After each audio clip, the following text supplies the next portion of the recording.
Hey everybody, I have a 2008 Ford F-150 Lariat, and this is the power steering return line. And basically I just jacked the truck up, secured it, took the front driver's side tire off for easy access, get you something to catch the fluid. There's gonna be a lot of fluid. And I took this little section here off, two 10mm screws, take that out. It's right under your oil filter to get that out the way. And this is the end that goes into the steering rack. See that little O-ring that sticks right into the steering rack? It doesn't screw in, it sticks into the steering rack. And the other end of the return hose goes up here, working from the front of the truck. You see that little retaining clip. The new one comes with one, so you can discard that.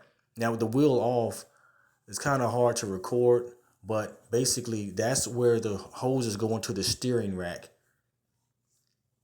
So again, the rubber end of the return hose, the new return hose goes there, but don't clamp it all the way down so that you have freedom of movement.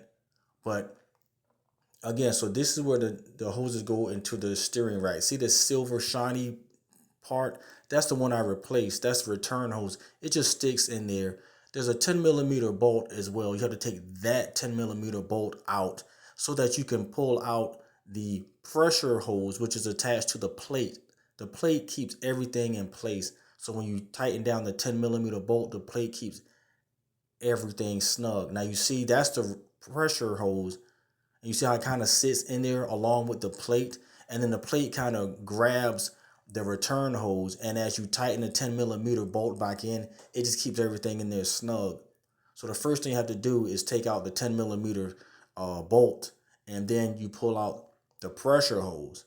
And that's how that works. Now on the frame of the vehicle, your return hose is going to connect there in a plastic clip, and then it goes onto the front of your vehicle right here.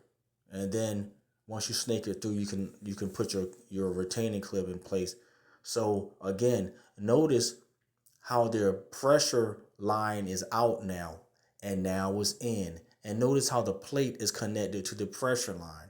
I replaced the return hose, the nice silver shiny new part that I just simply pushed into the steering rack, and it's held in place by the plate. And once you get everything back where it goes, you just put the 10mm bolt back in and you're good. It's kind of hard to reach, but let's recap. 10mm bolt, take that out. Then you can shimmy that plate or tap it from the back a little bit. The plate pulls out with the pressure line attached to the plate. Thanks for watching. Like and subscribe. Be blessed.